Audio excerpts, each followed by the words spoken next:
Hello and welcome to Building the Premier Accounting Firm. This is a podcast dedicated to helping individuals have a successful accounting, bookkeeping, and tax business. It's in this show that we actually dedicate time to helping accounting professionals confidently and confidently go ahead and offer quality accounting services to get paid what they are worth. As we work on building your confidence and the competency to do the work, what we want to do is focus on things such as marketing, sales, pricing, onboarding, various things related to client relations, and so much more. Each episode consists of having a guest on that is an expert in their own right, and we're excited for today's discussion. I am your host, Roger Knecht. I happen to be president of Universal Accounting Center, and for more than 20 years, I've had the privilege of working with so many individuals around the world, helping them both start and build successful accounting businesses. Why? So that they can have the premier accounting firm in their area. Now, today we have as a special guest, Alyssa Lang. She happens to be what we would refer to as AKA the workflow queen. She teaches bookkeepers and accountants how to utilize tech and automation to create better workflows, systems, and processes. As a result, they can run their practices on autopilot, stress levels go down, and they save time. After being in accounting for more than 5 years, Alyssa struggled with streamlining her practice. She felt frustrated and nervous and couldn't sleep at night, not knowing where her clients' work would come from and who would get it done. She was overwhelmed by all the daily tasks, lost track of work, and just couldn't keep up. Well, Alyssa hit a wall and decided to change things, so she started to automate her practice by creating workflows, systems, and processes. She was then able to run her practice and take on more clients, scale, and provide excellent service in the process. These days, Alyssa is a full-time educator. She's also a SANA certified pro, and her courses that she offers and resources that she provides help hundreds of bookkeepers and accountants worldwide. A nice fun fact about Alyssa is she's a certified skydiver and is obsessed with great white sharks and is mildly obsessed with Deadpool. So Alyssa, welcome to the show. Thank you. It's always so fun when the back end piece of the shark and Deadpool. It is. Well, it's the unexpected. Who would have thought, right? Right. That is so good. Now, you've got an excellent introduction there. I think it's a great start to this conversation, but I'm going to back us up a little bit. Admittedly, you have your own business offering accounting services, but I want to go back to just what drew you initially as to becoming an accounting professional. Why become an accountant? Yeah, actually, it's my tax preparer's fault. So a couple years ago, I want to say about 5 or 6 years ago now, I was getting my taxes done by a friend of a friend, and we were chatting, and I was like, this must be so nice to be able to work for a small chunk of time and then be able to take the rest of the year off. And he pretty much convinced me to get into taxes. So that's kind of how it started for myself. Okay. And I bartended for a very long time at that point. And during my bartending career, I met so many different people from so many different places. I gained a lot of clients pretty fast on the tax side of things. And then eventually, not necessarily that I stopped liking doing the taxes, but it was more of I wanted more of a long-term relationship. And that's when I started to step into the bookkeeping side of things. Excellent. And as I stepped into that, everything just changed. The relationships were, I don't even know how to explain it. The relationships were a lot better because you kind of build them over time versus seeing someone once a year. So that's kind of how I got into it. And I've always had a knack for numbers, and it just grew really fast. And I'm absolutely, blessed that it did happen like that. Now, you describe as you were growing your business, coming to this frustration, the realization that you were overwhelmed, you weren't staying on top of the work, maybe things were slipping through the cracks, and it drove you to then want to systematize and automate things. Tell us about that realization and how that started to manifest itself. Yeah, so really tax season was the biggest struggle. And I think it's mostly because everything happens so fast. You have a lot more paperwork to stay on top of in a very short period of time. And every season, I just felt way more overwhelmed because obviously the client load got bigger and it was just me at the time. And then it really started to hit me when I had my bookkeeping side of things. And at one point, I was like, this cannot be the way that, I went from my bartending job into taking this full on to feel like this, to feel overwhelmed and stressed out all the time. So I was juggling tax season on top of the bookkeeping. And that's when I was like, I need to make some sort of a change. I need to bring someone on. I need someone to support me. I don't want to be working these crazy hours all the time. And that's when that really, really hit me. And I knew I just had to make some sort of a change or else it would literally be every day just stressed out and wanting to just go back to someone else being my boss. What's amazing is it's so great, but it's also so hard, difficult, or challenging. I mean, there's that converse. There's two sides of the coin. You're loving what you're doing, but you're hating what you're doing. So I get what you're talking about. So you talked about bringing on a person. Now, one of the challenges that a lot of business owners face, and it's the same in the accounting world, is struggling to hand over some responsibilities, delegating to another team member. How was that for you? Oh my gosh, that was such a stress because a lot of people here that are listening right now all feel the same way, where there's no way that anybody else in the world can take care of my clients like I do. There's no There way you they would go. understand them. And it's so normal for people to say that, and that's totally okay, but that's mostly a mindset block that Yeah. we just convince ourselves of. If I can do it, like there's millions of other people who can do it as well. And so when I first started, I really did start with the data entry bookkeeper before anything else. And then Uh-huh. it turned into more of front facing. But don't get me wrong, I did a lot of front loading work to get the systems down, but they were nowhere near ready to go. Hired my first data entry bookkeeper, and then I really wanted someone to front face alongside me. And that was probably the hardest, honestly, one of the hardest moments for me, because it really did feel like, what if they don't like them? What if they're Hmm. rude to them because I'm not on the call? And that was really, really hard to get through. But the girl that I found was incredible. And she had like a Southern accent. And I was like, everybody's going to love you. It's going to be great. So what you're describing there, I agree. So many people face, and many of the listeners, I'm sure, are experiencing it. It's the first realization of, okay, this thing of in my head, no one can do it as well as I can. I need to get rid of it. It's a mind block. And realizing if you can actually chunk the processes down to the simplest parts, a system is duplicatable. You can get someone else to follow the steps and do the work and have standards that they can actually meet so that the quality of work is there. But then you brought in a terminology that some may not be familiar with, but it's very important. Mhm. It's front facing. It's the idea that there's really two levels of the business. You can have someone that's behind the scenes doing a lot of the work for you, yet you maintain the client relationship. They see you as the face of the business. But you also spoke of bringing on someone that could complement and fill into that role where they could interact with the customers and the customers would see them as part of the face of the company. So two different roles, two different positions definitely can be Mhm. done by one person, but the point is you're clarifying which position you're actually going to bring on first. Am I just looking for somebody that has the skills, the talents to do the work and follow the systems that you've created? Or am I looking for somebody that could also interact with my clients, communicate with some positioning and authority, and really maintain those relationships? So I like that. So how do you recommend they transfer that information to a member in the team? Yeah, so that's the first hardest part, because at that point, a lot of stuff starts to be mostly in your head.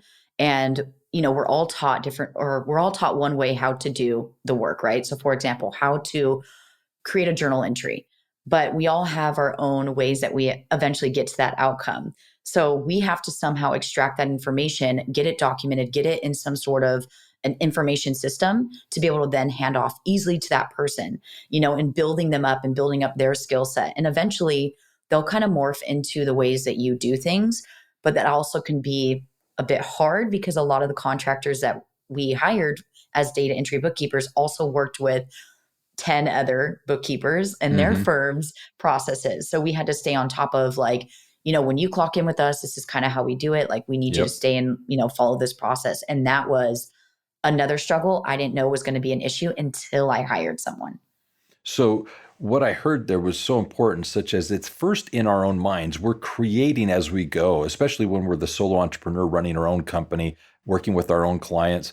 Initially, what we're dealing with is everything's in our mind. We just kind of know intuitively how to do the work. At some Yeah. point, especially when you're hiring someone, you've got to go through the process of now documenting it, recording it, putting it into a system, and it's project management. There's a variety of tools that you can use. There's different preferences.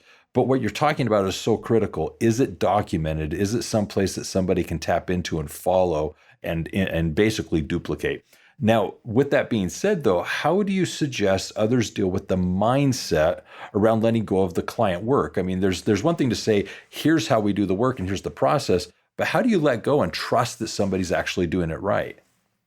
Yeah, I think there's like a transition period with that, for sure. I mean, you don't, I made the mistake. One of the first people I actually ended up hiring as a contractor only worked out for like a couple weeks.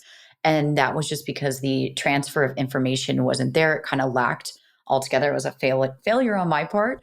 But I think ultimately at the end of the day, as long as you're you're constantly translating specific things to your team member and letting them know exactly how you want to do it, but then also giving them the autonomy to make different decisions around that.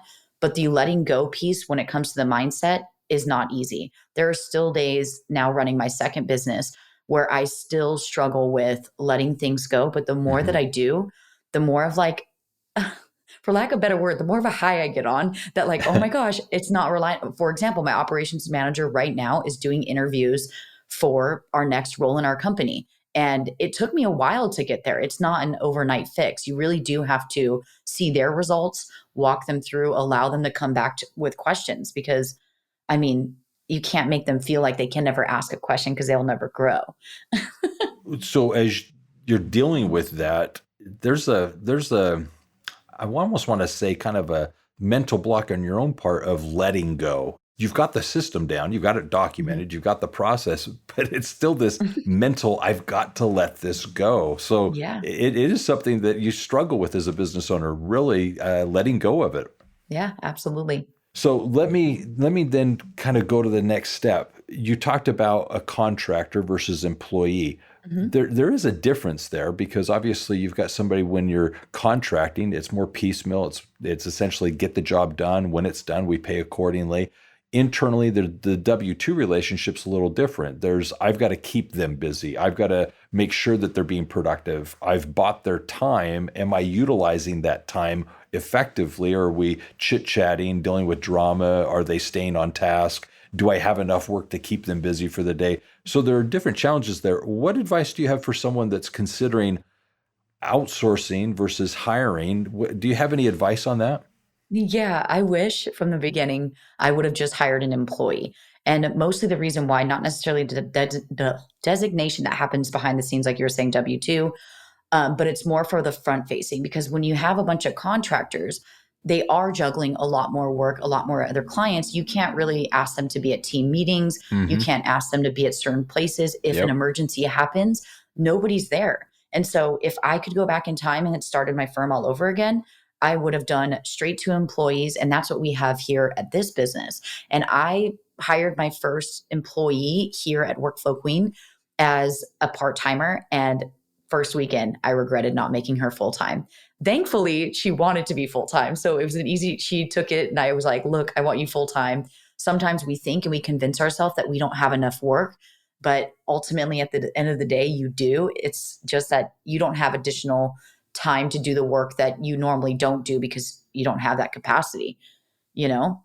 Oh, yeah. Well, one of the things that I've always appreciated as a business owner is finding those employees that aren't just loyal, but they're go-getters. They're looking for more to Mhm. do. I've found that there are those employees that just like the job where, hey, if you tell me to do something, if you have something to do, I'll do it. But they're not eagerly looking for the next task that needs to be performed or the next opportunity. Once they figured out how to do one thing quicker and easier, what more can you put on my plate? So when I find that person that's eager to do more, likes to do more, enjoys those challenges, you're right. They're quickly ones that you can take from part-time to full-time. And at full-time, they're just eager to do more. And they're fun to work with simply because of the fact that they're excited about work just like I Oh, am. yeah. They want to do more. And it feeds me, and that's what's exciting. So if you've got somebody like you've just described, that's a find right there. Oh my gosh. Yes. I am so blessed for the team we have. And going back to kind of what you just said a minute ago, it's sometimes we try to just hire people based off the skills that we put on the job description, right? So Hmm. for us, it's really huge that now we look for things like coachability, things like a go getter, A players, if that's what we want to call it, people who really want to be in it to win it. And for me, they're worth more than the skill sets that like I can eventually teach them. If someone's open-minded and willing to learn something new, then it's okay. My operations manager did not know anything about the tech that we used, even though it was on our job description. But she was coachable and I can tell. And she is such a go-getter. This morning she slacked me and told me that she feels so blessed and so honored to be working for this company. And she says it all the time. And those are the type of people I want behind me. And those are the people I want supporting me every single day. And they're hard to find, but if you approach it correctly and you approach it with a way of, yes, do we need you to be an accountant? Yes, if you need that position, but also, are you willing to adapt? Are you willing to, push forward and do something bigger and better? I love what you just said there. Having an employee reach out and say that they love to work there, that's always a nice text, chat, email, whatever to get. So good job there. So do you have any suggestions for us as we're looking at either considering or actually hiring a contractor, an employee? Any suggestions other than what you've already shared?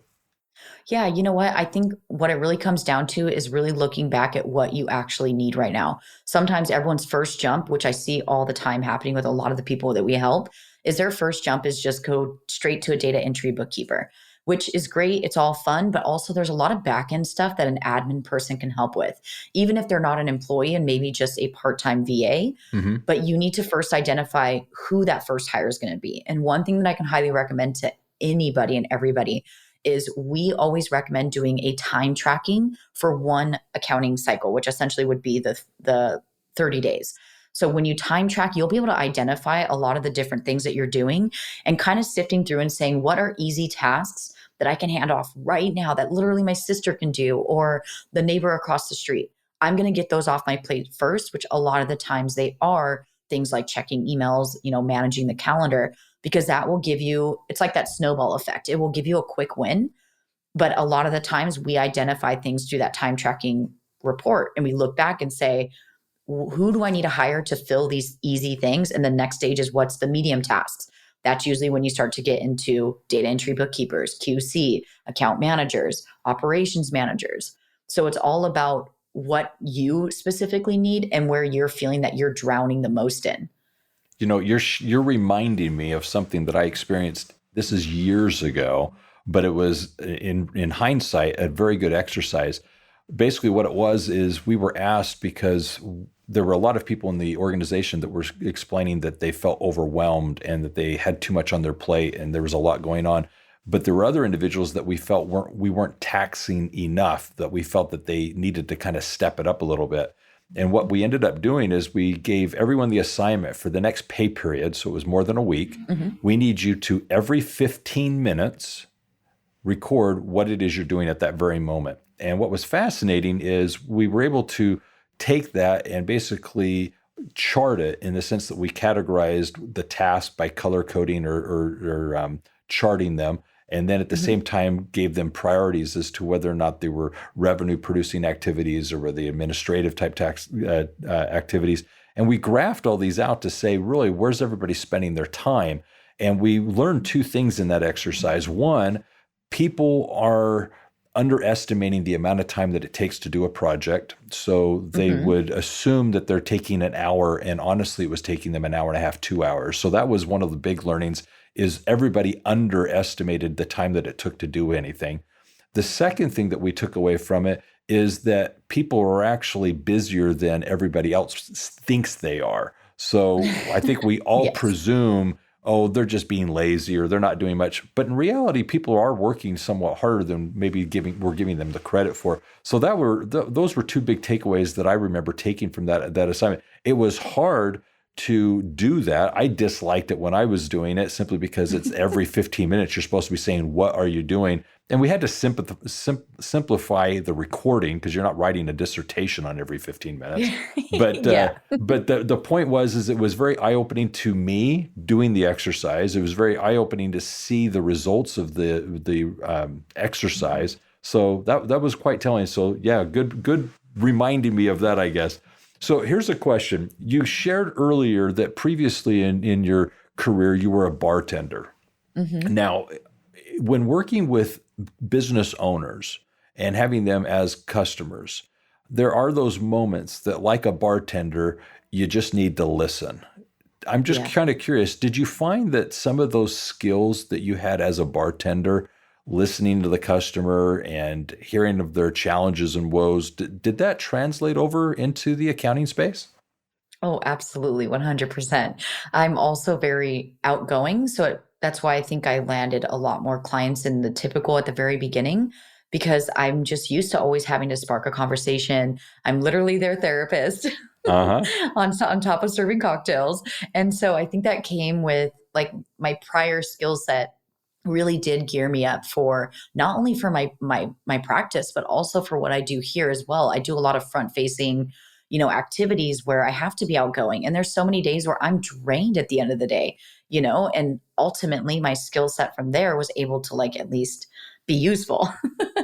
Well, the thing that you've got, and this is just, I think, one of the real realities of our business is, first of all, this is a people business. As much as we want to assume that it's a numbers-based business and we're just dealing with absolutes, 2 plus 2 being 4, it is still a people business. The business owners are people. They need to be listened and heard. And at the same time, when we realize that this is a people business, we're able to thrive a lot more simply because we're recognizing that these are people too. And you have just a natural glow and energy about yourself. You're just very vibrant and fun. And I think that's contagious. People just like to be around people that have that light about them. And what we want to do is kind of be drawn to that. And business owners, when they see that you love what you do, you're energetic, you have this excitement about you, they're drawn to that. They want to be a part of that. And at the same time, if you can do my books as well, more power to the whole situation, right? Yep.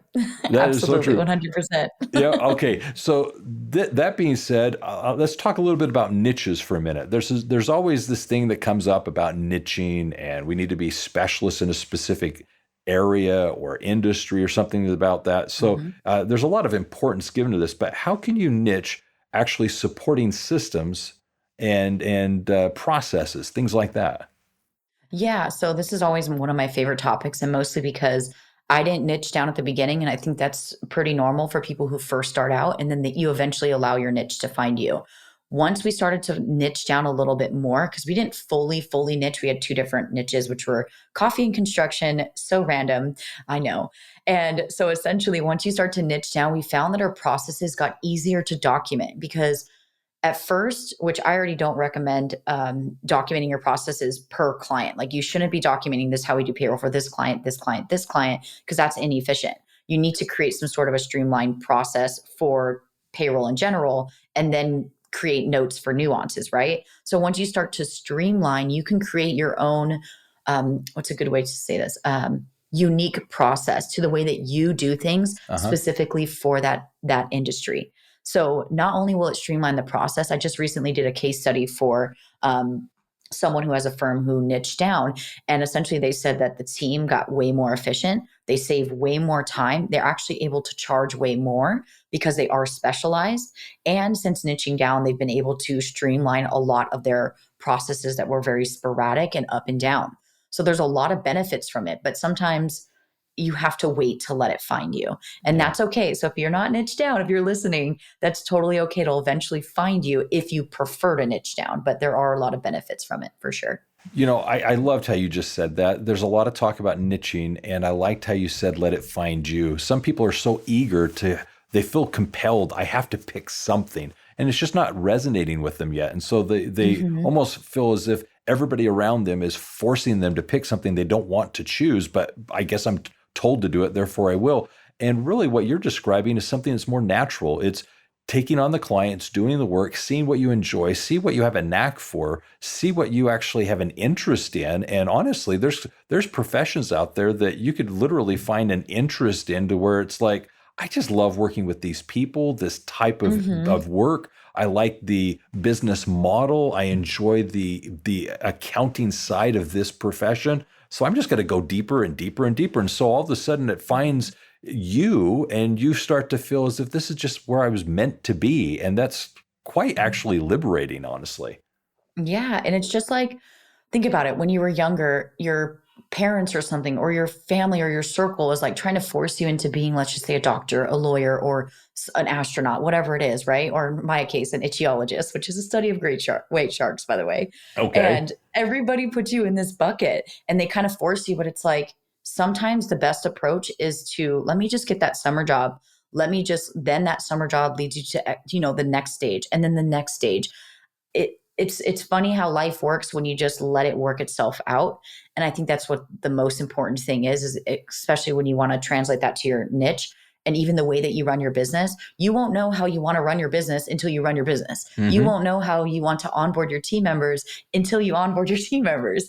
And so sometimes just letting those things happen, like nobody's got it figured out, even though we're super systematized, like we still have so much to learn and everybody does, and it's okay. You just got to start somewhere and just start, and don't let it bog you down and stop you from doing what it is that you want to do.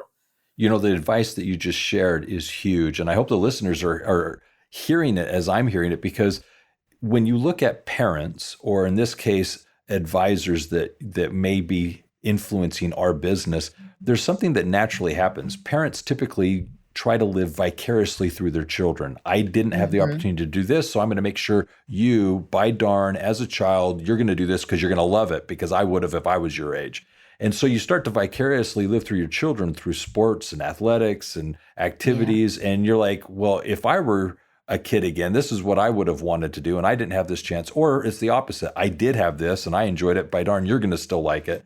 Well, the same is in business. I ran my business. This is what I think I didn't do right or well. So I'm giving advice to you as you run your company. You need to do X. And all of a sudden, it doesn't come across as a suggestion. It almost appears like a mandate. If I'm going to do my business right, this is how I have to do it. And I agree with you. Really, from a niching point of view, it will manifest itself. It'll present itself when the time is right.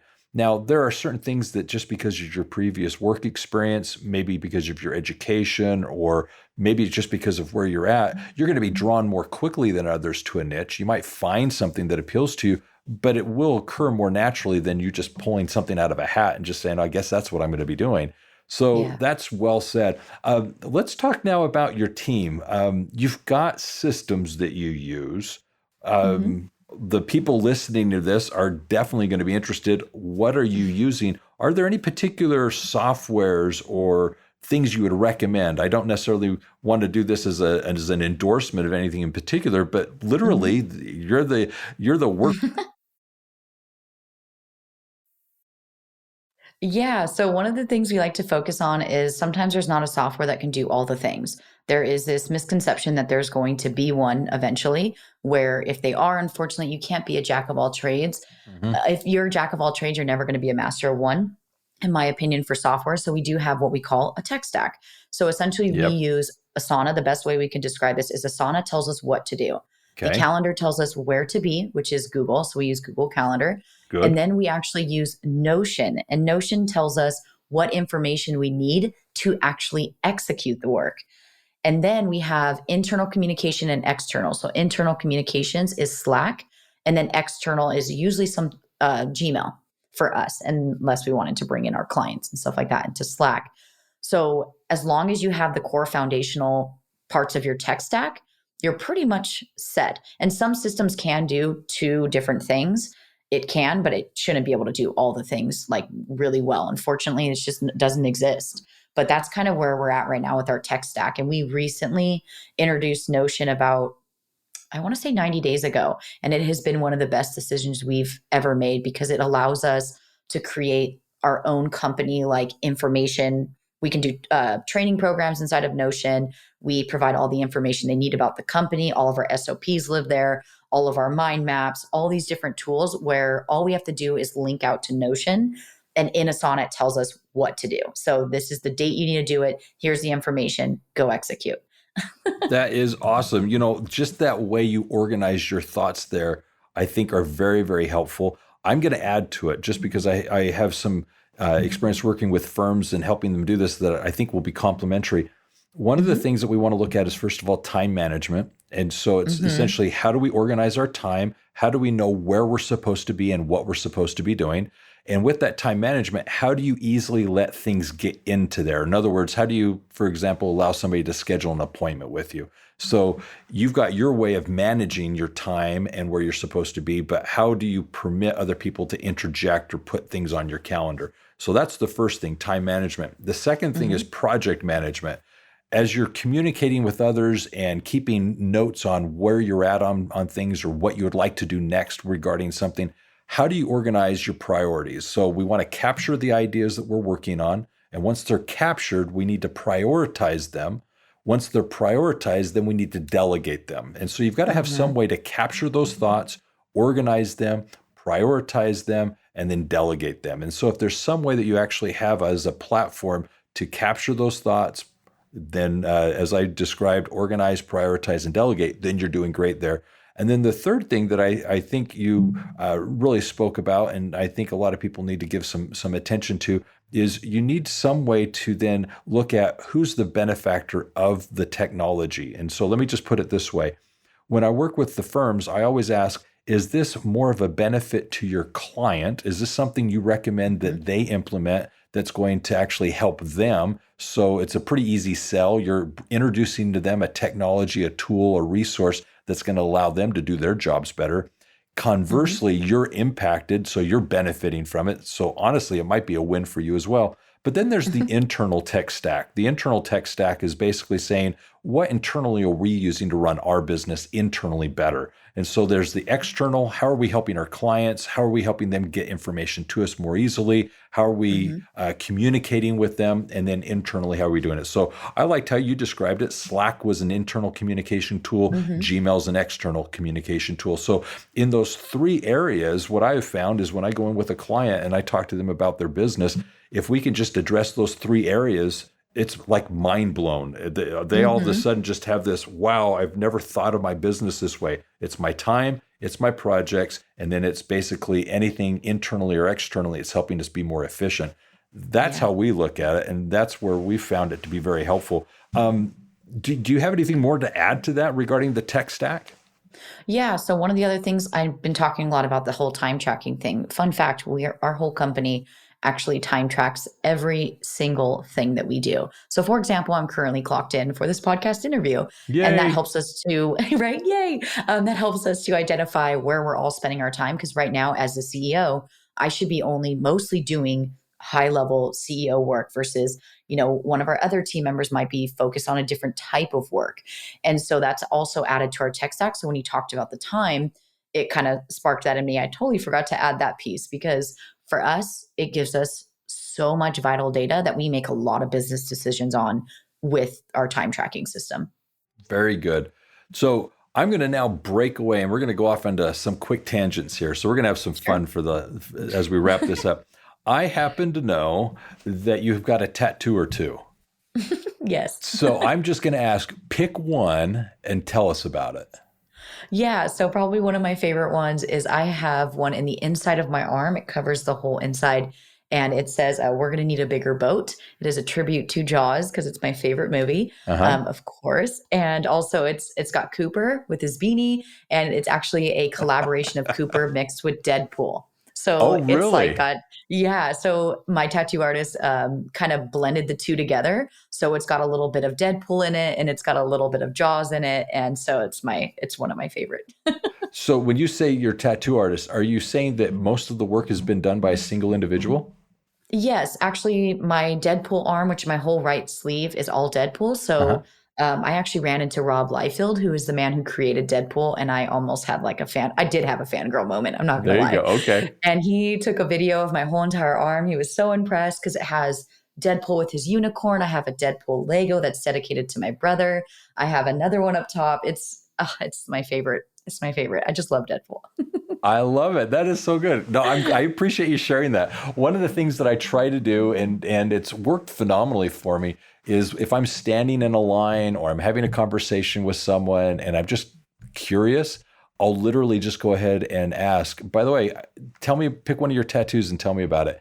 And it's incredible the stories I've had. I was at one time at a restaurant and I asked the waiter to do the same. And I didn't expect it. He had all these tattoos on he was in shorts, so he had them on his legs, he had them on his arms, he had them on his neck. And I was just like, hey, pick one, tell me about it.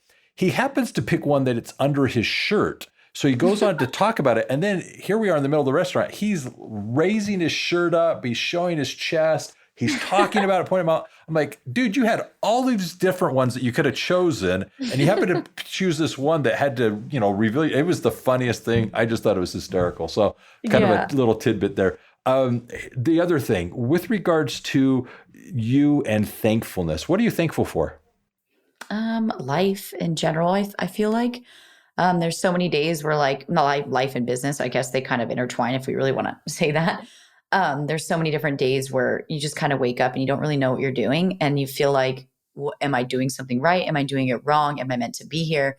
And I think those days that I have that are a little bit more down, it's such a good day when I have so many reasons for why I'm here, and the reasons why people, for example, my ops manager sending me that incredible message. I doubt myself every day with whether I am, doing the right thing in the world, and to get those types of messages and to know that friends and family like really appreciate me is something I'm huge and thankful for. Great. How is your life different today because you've started and run this business? What's this business afforded you that you're grateful for? Oh my gosh, so many different things, so many more opportunities. I was just talking to someone about this the other day. Opportunities that I never thought were ever going to be possible for me. Things like, not only being able to travel more. So I've traveled more in my life than I ever have because of the more opportunities. Things like, especially for business with events, like I went to Vegas and I'll be going to Georgia in a month. Little things like that, like I've never been able to do in my whole life. I wanted to travel for work. And it's just kind of funny how I've created that, and then on top of that, I just bought my dream car, and it's not everyone's typical dream car, but for me, it's my dream car. And I never thought I'd ever be able to like afford a brand new car, which to me, I've always done like used, maybe mildly used from like CarMax. So it's just like opened up more opportunities for more things, like more adventures and stuff like that. And that was really big for me. All right. So tell me, what's your dream car? Yeah, it's actually a Toyota 4Runner TRD Pro. I have the 2021, and we have taken it off-roading several times, and I am obsessed with it. And I keep looking outside my window. The gas went up way more than my old car, which had a Kia, so that was sad. But I don't really drive it, like, because I work from home. So the only time I do is like we're going off-roading this weekend. So that's like the only time I drive it. So it's such a fun car. Define off-roading for me. Yeah. So off-roading is like, think of the mud, rocks. So the reason I like the Toyota TRD Pro is the additional functions and features. Like you can crawl, the way that you can go to L4. I'm not even going to get into the tech of it because my life has been immersed in the off-roading like arena. I'm now becoming obsessed. And so it's really just going out into back roads. We have been going a lot to Big Bear, which is over here in California. Uh-huh. And it's been really fun. So you just kind of go, and some of them are sketchy roads and the other ones are not. And it's just making sure that you have the right vehicle that can get through it. I love it. Just two things on that note. I didn't even realize this, but this is going to be fun. I happen to have some buddies that have side-by-sides, and I've got a brother-in-law that let me borrow his. And we took some youth from our neighborhood down to Moab. And in Moab, went down riding, went down to some sand dunes and did some trail riding, went over to some technical rides over in Moab. It was called Fins and Things, and then did Hell's Gate. And for the boys, this is just amazing. It's a totally different world. And when you do the rock crawling, as you're describing it, it's incredible. Oh, yeah. When you're literally going up nearly a vertical face in a vehicle, and the vehicle's just holding on with the rubber of the tires, and you just eke up the side of it. The rock crawling experience is incredible. When you stand next to the machine and look at the rock, and you're like, you assume this is physically impossible. And yet when you get in the machine, you just sit back and just let it just kind of crawl up the rock, and it's incredible what it's able to accomplish. So I like what you're describing. I'm down in Moab maybe 2-3 times a year. And nice. That's where my dad want to go. Oh yeah. It's fun. It's a lot of fun down there. So good. And the Jeeps are always out and about. My son-in-law, he's a Jeep fanatic, and I've got a buddy that just bought a Jeep. So my dad just bought a Jeep. I'm assuming I'll be doing that. Yeah, I'll be doing more of the Jeep and side-by-siding. And it's great. I love the great outdoors. It's awesome. Yeah, it definitely is. It's just great. I inspired my dad to get his off-roading vehicle. He just got a bonus from work. So he texted me yesterday and was like, I got a Jeep. Like, let's go. We were supposed to go to Moab to do like advanced training. They take you out there with a bunch of Jeep and 4Runner truck owners, and you go out there and they teach you, because there's a lot to learn. It's also unsafe if you don't understand that. Do you have the right tires? Are you using the right lift? Like, what are you doing? And it's really important to be consistent with that for safety reasons. Oh, yes. Yeah. Well, you can definitely go out there and see individuals that take some pretty expensive vehicles and ding them up. I mean, the vehicles are fine. They just get dinged up on the sidewalls and so forth as they tip here and there. Occasionally, if you do some extreme things, you can roll them. But if you know what your machine is capable of, you can do it very, very safely. Yeah, exactly. That is fun. Well, Alyssa, this has been an enjoyable conversation. I love having you here. I appreciate the insights that you've brought to the conversation. You're so right. What I'd like to do is I'm going to just do real quickly here a summary of our conversation, and I want to come back and see what final thought you have for everybody in regards to today's conversation and perhaps running their businesses. But before I give my summary, I'd like to actually just mention an offer here that Alyssa's made available. I'd like to invite everyone. She has a breakthrough for bookkeepers and accountants. Basically, it's in the episode description that you can go for this information. Go there and you'll see what you need in order for you to take advantage of this.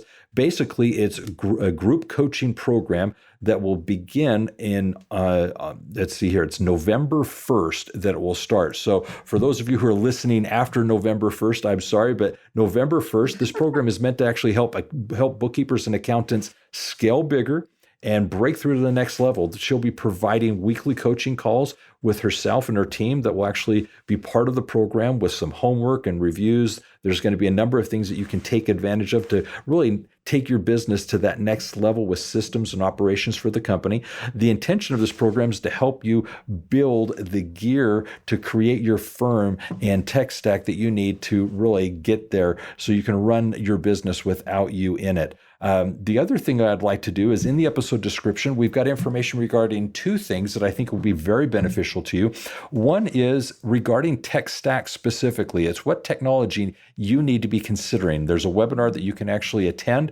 And in this webinar, hear what different technologies exist so that you can leverage your business and use things such as calendaring and so forth to market your services more effectively and in an automated way, so much so that you're actually utilizing such things as CRMs, learning what they are and how they can be beneficial. Lots of information going to be covered in the webinar. So go to the episode description to find out more about it. And then lastly, this idea of virtually running your business. You need to realize that there's so much technology out there that can complement through plugins and software into your business model that can really help you automate and systematize your process. And that's what Alyssa's talking about. So go to the episode description, find out more about these amazing things that you can use as additional bits of information to complement your business and in fact build the premier accounting firm in your area. Now, as a summary of our conversation today, the first thing I want to bring out is just Alyssa's personality. She's obviously an amazing woman. She's very accomplished. I think she's transitioned very, very well from bartender to tax accountant, bookkeeper, and now a systems specialist. Her advice is spot on. I think one of the things that we experience as a business owner is, first of all, this opinion of no one else can do it as well as I can. And if it's got to be done right, it's got to be me. And so it's very natural. But realizing that you can document, systematize your processes, delegate those, and really find individuals that are as passionate about work as you are, and in time actually delegate to them a lot of the things that need to be done in the back office, and perhaps even bring them to the forefront and have them be kind of front facing, as she describes, as really helping you interact with the clients and service them. One of the things that's powerful is finding these key individuals that you can team up with in your organization that get excited about work just like you do. And like she shared, you'll eventually get those compliments from your coworkers and such, where they're just appreciative of the opportunity to work with you. She was very great in saying what I think a lot of us experience, that in running your business, you become very thankful, very grateful for the opportunities it affords us. And at the end of the day, it's nothing like, owning and running a business. It's it's a very blessed experience. And so I'm hoping as a listener, you're definitely seeing and appreciating that as well.